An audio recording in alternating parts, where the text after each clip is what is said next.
La mer, la plage, la campagne, l'ailleurs. Cela fait un bon bout de temps que j'avais envie de m'évader. Mais alors que mes vacances me plongeaient de plus en plus dans le quotidien d'une vie calme et douce, je commençais à me demander si ce n'était pas de moi-même que je souhaitais m'évader. J'aime cette femme détendue, tranquille, souriante, qui prend le temps de dessiner, de feuilleter des magazines, de se poser pour admirer le paysage, de jouer avec son chéri, de se reposer, d'exister, de vivre.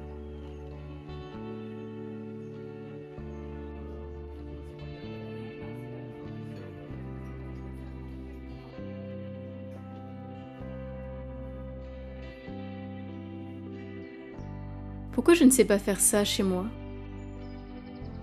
Pourquoi je sens cette oppression à la maison ? Pourquoi je ne me permets pas ces moments une fois rentrée chez moi ? L'année passée a été difficile. Je sentais un changement s'opérer en moi. Un grand ménage s'est fait autour de moi.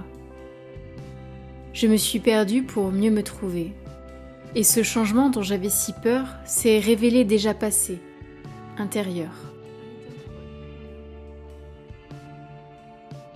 Et alors que je parcours ces beaux rivages bretons et charentais, je rêve désormais que ce changement se concrétise à l'extérieur.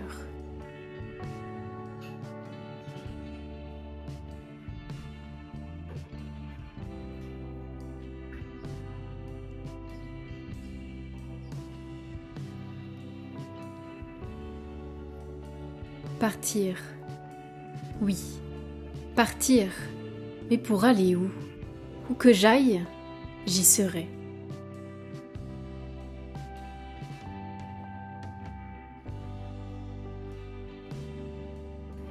Ne serait-il pas plus simple de se changer soi-même, de faire la paix avec soi, puis de quitter ?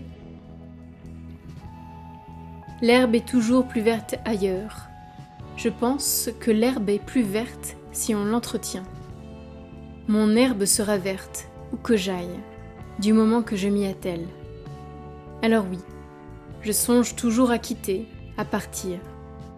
Mais j'y laisserai mon passé, mes peurs, dans cet espace fui, pour ne garder que le présent avec moi, et faire fleurir mon futur sur cette herbe désormais nourrie.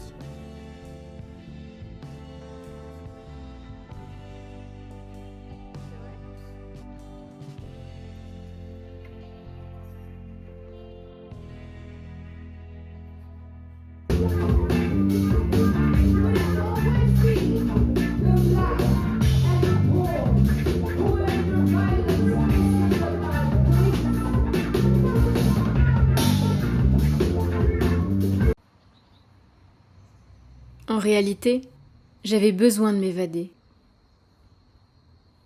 de rencontrer de nouveaux paysages, d'admirer d'autres merveilles, de découvrir des âmes nouvelles, des créativités inspirantes. Ce voyage m'a nourri d'espérance et de rêves à réaliser. Je me sens prête à avancer, à faire le saut de l'ange, à bousculer mon être et mon quotidien.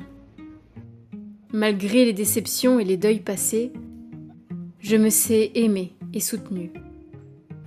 Je peux tout affronter, assurément, car ce n'est plus la mort symbolique qui est devant moi, mais la vie.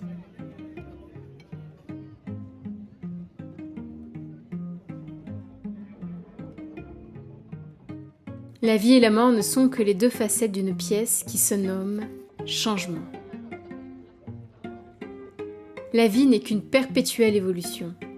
Au lieu de la combattre, il suffit de l'embrasser, de l'enlacer, tel un amour que l'on ne veut pas laisser filer. Telle la mer, la vie nous afflige de ses vagues, pour que de rochers abrupts, nous devenions un doux grain de sable doré.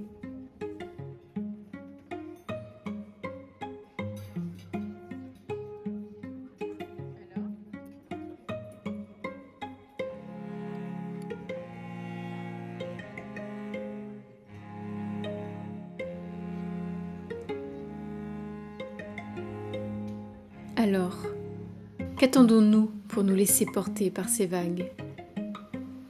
Laissons-nous bercer par sa douce mélodie.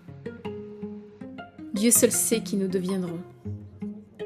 Une autre version de nous-mêmes, assurément.